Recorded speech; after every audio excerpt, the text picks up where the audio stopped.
ready? Everybody ready? Good morning. I'm Rebecca Alexander, your state representative for District 7. I just want to thank everyone for coming here today for this press conference.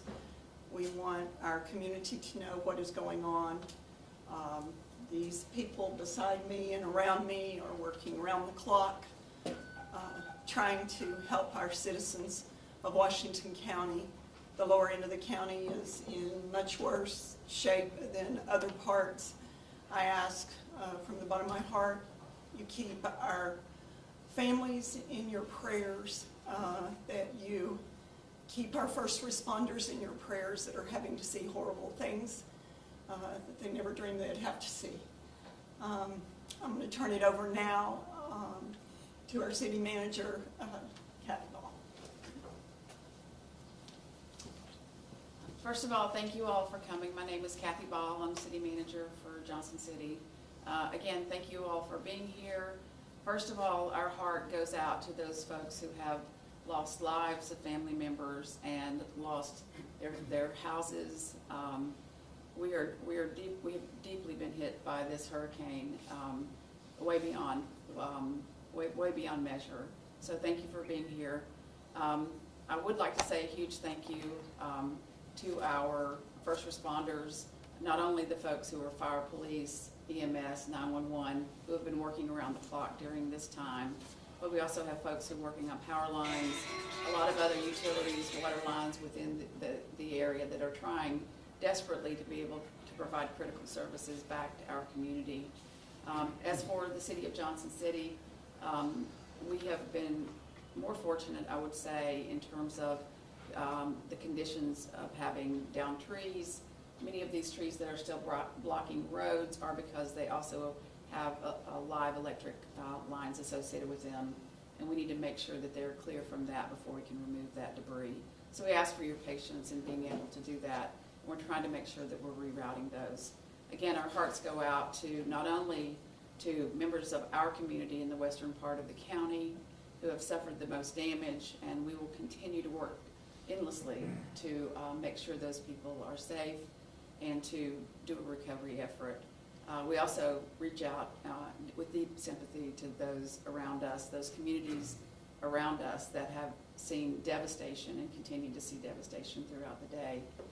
Again, our thoughts are with them, our prayers are with them. Not only that, but the actions that we demonstrate are here to be able to show that we care. At this point in time, and I'll turn it over to our Mayor of Washington County, Mayor Grandy, so that he can talk a little bit more about Washington County. Thank you, Mayor.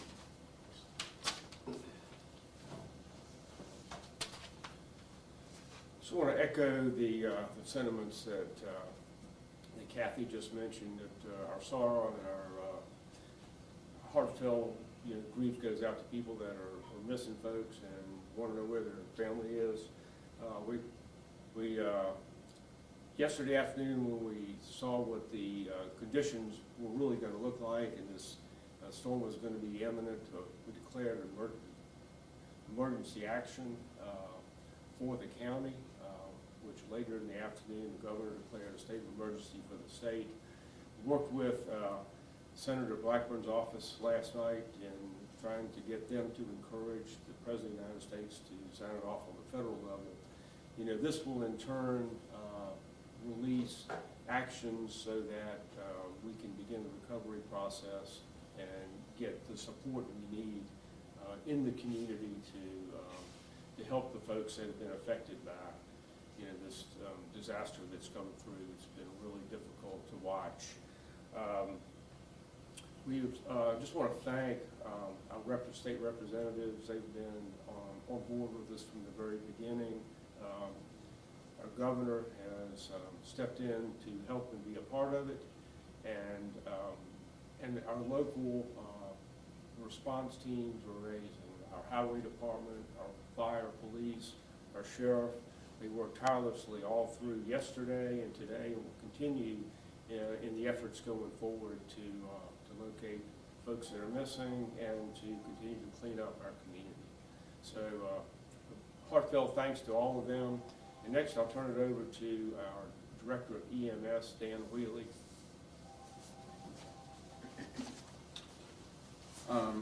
As the mayor said, our hearts go out to everybody that's been affected by this historic flood event. Beginning Thursday, we started putting swiftwater teams on standby in preparation for this event, not expecting it to be near the catastrophic level that it has been. Yesterday afternoon, we started swiftwater operations. Since yesterday, there's been 982 911 calls for service. Of those, we've conducted 21 swiftwater rescue missions with multiple people rescued during those missions. The good news is the water is receding. It's come down overnight. The water levels on the Nolichucky River crested around 100,000 cubic feet per second, which is a significant flood event. The waters are back down to around 60,000 CFS this morning and are continuing to draw.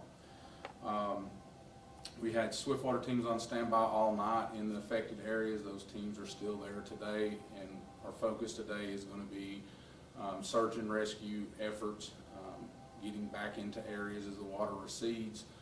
We have issues with not just flood waters covering the roads, but damage to the roads themselves. All the bridges crossing the Nolichucky River in Washington County are currently closed, pending assessments for safety. We do know there are bridges that have collapsed.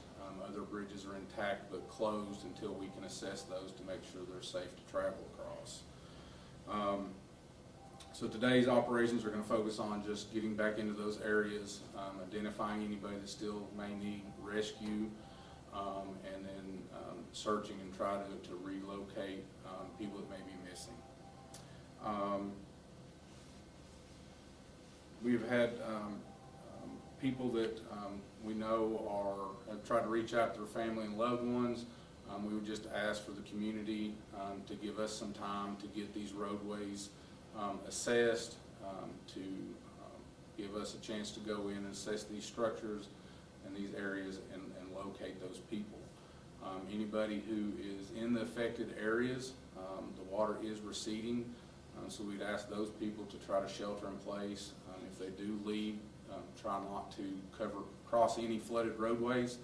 A lot of roadways have been impacted and may look very shallow, but the road may have collapsed underneath the water, and we may not know that. So we just really need the community to limit travel as much as possible in those affected areas.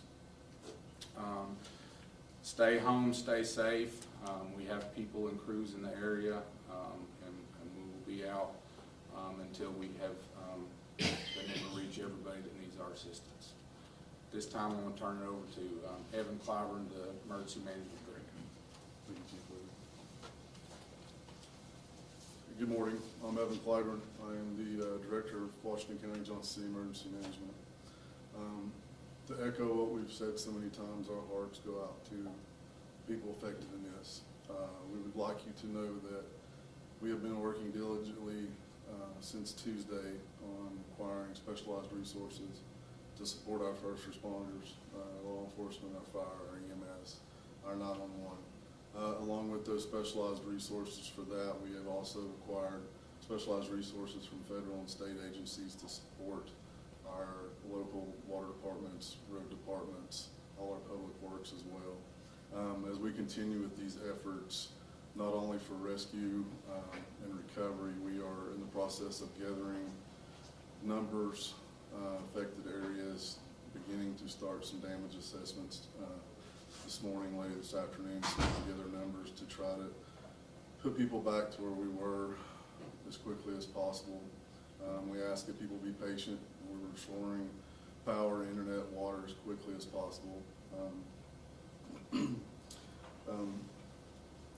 Recovery efforts are undergoing. They've been going since yesterday. We currently have shelters located in the South Central community at the elementary school. We have about 50 to 60 residents there that we're assisting, providing services for. Another shelter is set up in the Lamar area at the Cherry Grove Baptist Church.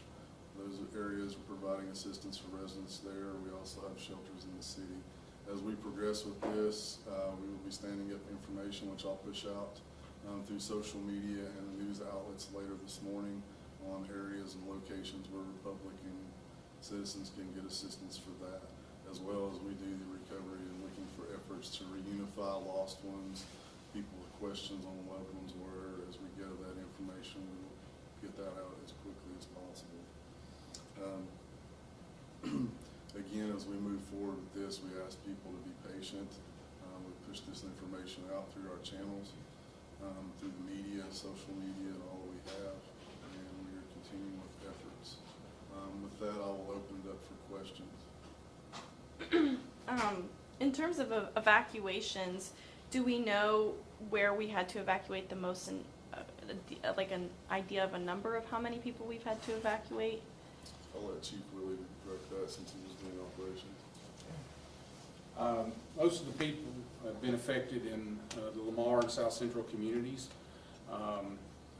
We went in on Thursday night to some areas that we know, the Bumpus Cove area, went door to door asking those people, advising them of the water levels, expected to rise, giving them the opportunity to leave.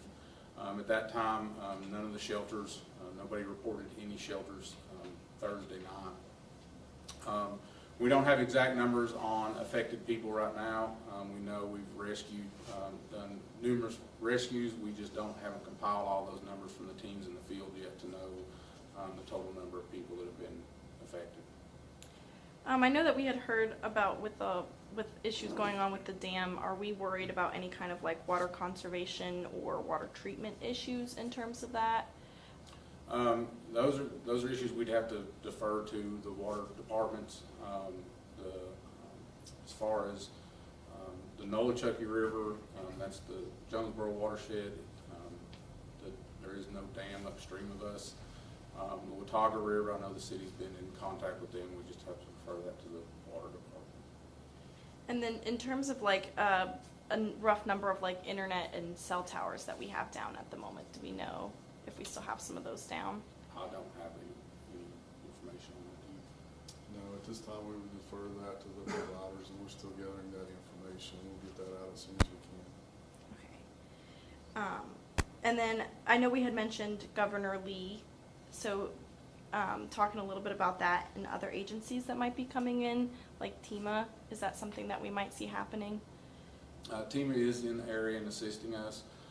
We have swiftwater teams from Middle Tennessee, Crossville, and Cookville that are here on site. They arrived last night and are being deployed today.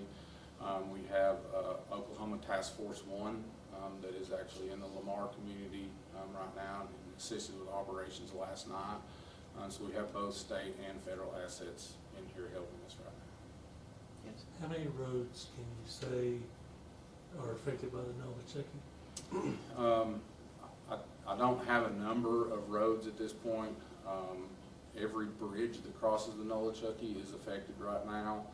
And right now we can't access the other side of the river. The teams that responded in early on in the event before the river crested have been there all night. There's no access to them right now, so we're assessing those bridges to try to get in to determine that, and then we can start doing our roads assessments of what roads are affected.